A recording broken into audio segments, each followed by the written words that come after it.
Welcome, everybody. Thank you so much for coming today. This is a new format for me, so we'll see how this goes. I appreciate your forbearance in the next 5 minutes. For those of you who I haven't had a chance to meet, I'm in the Social Work and Criminal Justice program. My research focuses on community-based strategies to the primary prevention of intimate partner violence and sexual assault, and particularly ways that we can more positively engage men in ending violence. And I'm going to present a couple of snippets of findings from a research team that I'm a part of called Mobilizing Men for Violence Prevention. And we take kind of a global perspective on looking at strategies for engaging men. Oh, and here we go. So, yep, that's totally fine. On your mark, get set, go. So just to quickly set the stage here, the World Health Organization estimates that about 1 in 3 women around the world will be the victim of intimate partner violence or sexual assault in her life. About 1 in 10 men. But historically, prevention efforts haven't really engaged men in meaningful ways. In the past 2 decades, however, organizations all over the world have started to proactively engage men and boys in addressing gender-based violence, like these groups in Chile, Oregon, and India, and to create programs that leverage men's influences over their male peers. And there are critical reasons for doing this. First, globally, over 90% of the violence against both women and men are committed by men. And one of the biggest risk factors for using violence is the way men think about being men. So, for example, believing strongly in a gender hierarchy is associated with greater risk for violence among men.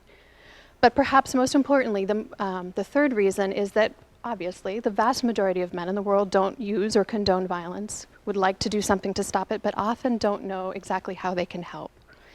And taken together, this means that men are really uniquely positioned in some ways to help reduce violence by challenging male peers' behavior, by being role models for other men and boys, and challenging the notion of a gender hierarchy.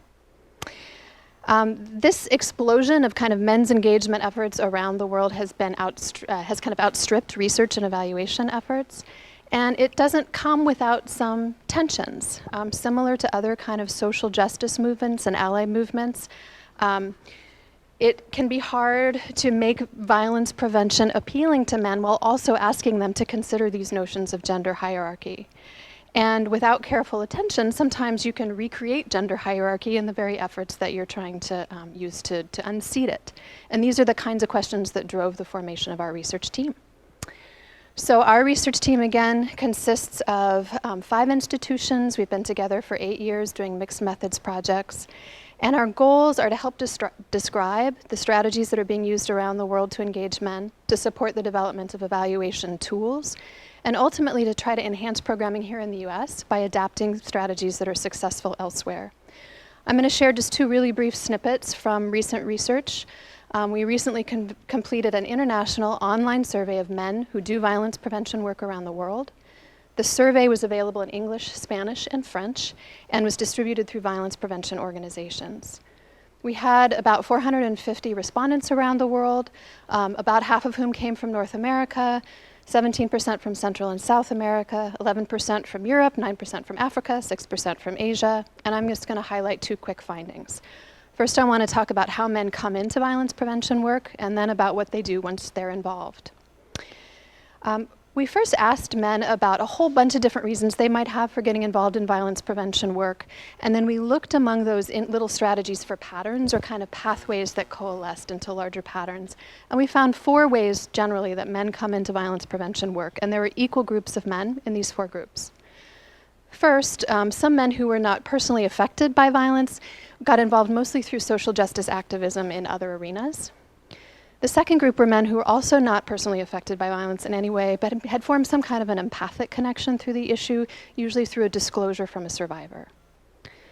The third pathway into anti-violence work was among men who were deeply violence exposed, either in their own childhood or had been targeted by violence because of their race, sexual identity, caste, and were pushed or drawn into an involvement for those reasons. And finally, the last group also had high exposure to violence, but they had also sought out lots of other kinds of learning or mentorship opportunities around the issue of violence. Now, why does it matter to think about these pathways into violence prevention?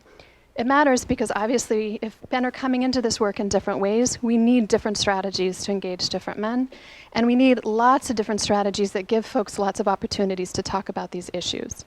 The way men come into this work has something to do with what they do once they're in the work. So for example, that last group of men who had lots of different reasons for getting involved, they reported the most violence preventative behaviors that they use in their life, and they had the most positive gender equitable attitudes. There were some other implications I wanted to highlight, but I'm going to just jump ahead to the last point here that I wanted to share, which was to talk a little bit about what do men actually do once they're involved in violence prevention. So the men in this sample reported that most of them proactively start conversations with other men and boys about violence and healthy relationships, tried to recruit other men to participate. About half had intervened in sexist language among their male friends, and about a third had tried to stop a situation that could lead to a sexual assault or had confronted a male family member or peer about their own use of violence. So we are at the end of time here. I just want to highlight that our group feels incredibly privileged to have kind of looked across all of these myriad strategies for thinking about not just engaging men, but whole communities in violence prevention. And there's just so much to learn from looking around the world at strategies that are successful and thinking about kind of how the contextual adaptation of those strategies could work here. So happy to chat more with folks who are interested, but thank you for your time and for coming this afternoon.